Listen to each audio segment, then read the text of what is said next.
नमस्कार, मी मंजुषा केळकर. एका लेखाचं अभिवाचन करणार आहे, पण लेखक अज्ञात आहेत. तर ज्यांचा कोणाचा हा लेख असेल त्यांनी नक्की कळवावं. डिस्क्रिप्शनमध्ये त्यांच्या नामाचा उल्लेख करायला मला नक्कीच आवडेल. माऊलींच्या प्रस्थानापूर्वी समाधी मंदिरामध्ये काय घडतं, कोणते उपचार होतात, ह्याबद्दलचा हा लेख आहे. अभिवाचन करते ज्ञानदेव माऊली तुकाराम. आळंदीच्या प्रत्येक कणाकणाला आषाढीची चाहूल लागलेली असते. चंद्रभागेच्या भेटीची ओढ लागलेल्या अलंकापूर्वीत इंद्रायणीच्या संथ प्रवाहालाही जणू एक वेगळीच गती आलेली जाणवते. अलंकापुरीपासून थेट श्री चित्कला विषम पीठम वाशिमपर्यंत प्रत्येक वारकऱ्याच्या आणि साधकाच्या हृदयात ही वारी एक जिवंत स्पंदन बनून पांडुरंगाच्या श्रीचरणी अर्पण होत असते. लाखो वारकऱ्यांच्या डोळ्यांना केवळ प्रस्थानाचा भव्य सोहळा आणि सजलेली पालखी दिसते.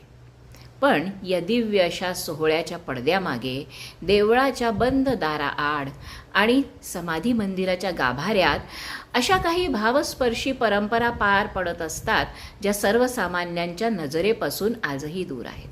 किंबहुना त्याविषयी जास्त माहिती नाही. मंदिराचे महाद्वार आतून बंद होते आणि गाभाऱ्यात केवळ मोजकेच पिढ्यानपिढ्या सेवा करणारे पुजारी आणि सेवेकरी उरतात.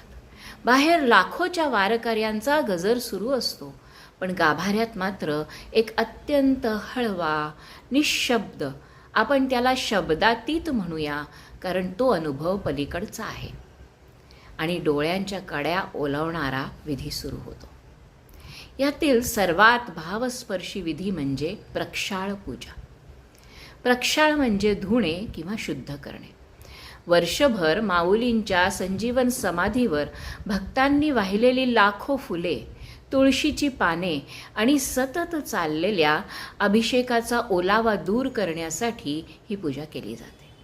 माऊली आता पंढरीच्या लांब आणि खडतर प्रवासाला निघणार, या विचारानेच वारकऱ्यांच्या मनात विविध भावतरंग उठायला सुरुवात होतात. जसा एखादा पिता आपल्या लेकाला प्रवासाला जाण्यापूर्वी गरम पाण्याने अभ्यंग स्नान घालतो, तशीच ही वेळ असते. समाधीवर सर्व अलंकार अत्यंत नाजूकपणे बाजूले काढले जातात. त्यानंतर कोमट पाण्याने, ज्यामध्ये काही आयुर्वेदिक वनस्पती आणि सुगंधी द्रव्ये मिसळलेली असतात, त्याने समाधीला स्नान घातले जाते. वर्षभर भक्तांचे दुःख ऐकून आणि एकाच जागी बसून माऊलींना आलेला शिणवटा जावा, हा त्यामागचा शुद्ध भावनीय भाव असतो.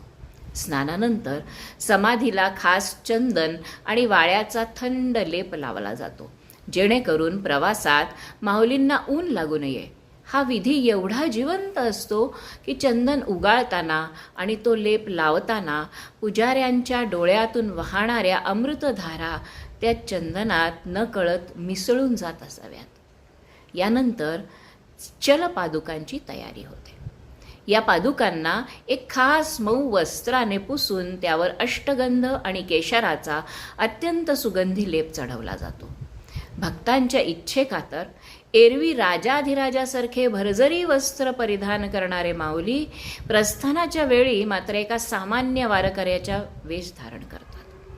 त्यांचा तो राजेशाही पोशाख उतरवून एक अत्यंत साधा सुटसुटीत पोशाख त्यांना नेसवला जातो, जी वैराग्याची सर्वात मोठी शिकवण असते. या सर्व विधींनंतर सर्वात शेवटी माऊलींचा कौल घेतला जातो. बंद दाराआड पुजारी हात जोडून माऊलींना विनवणी करतात, देवा, लेकरं पंढरीच्या वाटेकडे डोळे लावून बसली आहेत. आता प्रस्थान ठेवायची आज्ञा असावी. जेव्हा एक फूल किंवा पान समाधीवरून खाली पडते, तो माऊलींचा होकार मानला जातो. याच वेळी गाभाऱ्यात पार पडते ती म्हणजे मोरपिसांची मार्जन सेवा. चलपादुकांना उचलण्यापूर्वी जमिनीवरील एकाही सूक्ष्म जीवाला इजा होऊ नये आणि परंपरेची पावित्र्याची किनार जराही ढळू नये म्हणून केवळ मऊ मोरपिसांनी ती जागा अत्यंत हळुवारपणे साफ केली जाते. अहिंसेचा याहून मोठा पुरावा दुसरा कोणता असू शकतो? त्यानंतर जेव्हा चलपादुका उचलून पालखीत ठेवण्यासाठी महाद्वाराकडे नेल्या जातात तेव्हा चोपदारांची भूमिका अंगावर काटा आणते. बाहेर लाखो लोकांचा अखंड गजर सुरू असतो, पण जसा चोपदार आपला राजदंड हवेत उचलतो तशी एका सेकंदात त्या लाखो वारकऱ्यांच्या गर्दीत शांतता पसरते. टाळांची आणि पावलांची हालचाल एका क्षणासाठी पूर्णपणे थांबते. ती निशब्दता म्हणजे माऊलींच्या अधिकाराला दिलेला सर्वोच्च मान असतो. आणि त्यानंतर लगेचच आकाशाला भिडणारा ज्ञानोबा तुकारामाचा गजर पुन्हा सुरू होतो. वारी म्हटली की सर्वांच्या डोळ्यात समोर येतात ते डौलदार अश्व. वारीत सहभागी होणारे हे अश्व मूळचे अंकलखोपच्या शितोळे सरकारांकडून येतात. यातला जो मुख्य अश्व असतो, ज्याला माऊलींचा अश्व म्हटले जाते, त्यावर अत्यंत सुंदर खोगीर असते, पण स्वार कोणीही नसतो. वारकऱ्यांची अशी श्रद्धा आहे की प्रस्थानाच्या वेळी साक्षात ज्ञानेश्वर माऊली त्या अश्वावर आरूढ होतात. जेव्हा हा अश्व अलंकापुरीत प्रवेश करतो तेव्हा त्याची चाल आणि डोळ्यातील तेज पाहण्यासारखी असते. कित्येक जुने वारकरी आजही छाती ठोकपणे सांगतात की अश्वाच्या पाठीवरील खोगीर पाहिल्यास त्यावर खऱ्या अर्थाने कोणीतरी बसल्याची खूण किंवा अश्वाला आलेला घाम स्पष्टपणे दिसून येतो. प्रस्थानाचा मुख्य सोहरा पार पाडल्यानंतर पालखी देवळातून बाहेर पडते.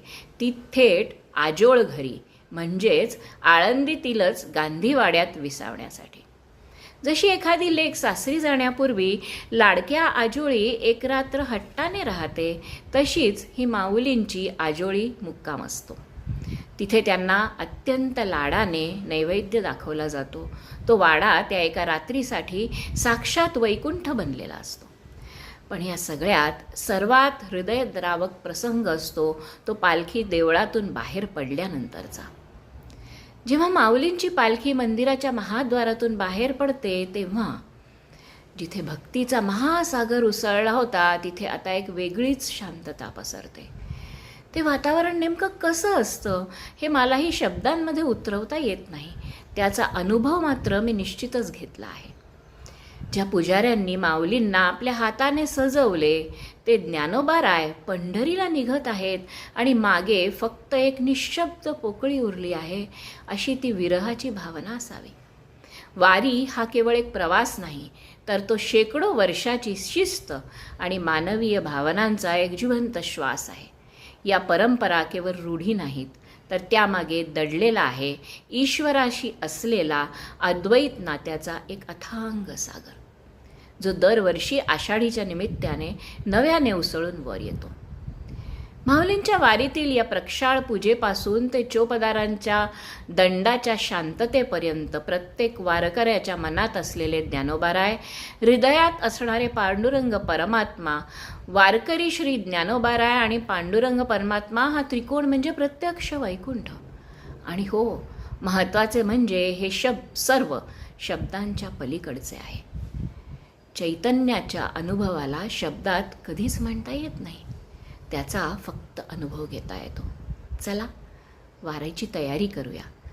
राम कृष्ण हरी.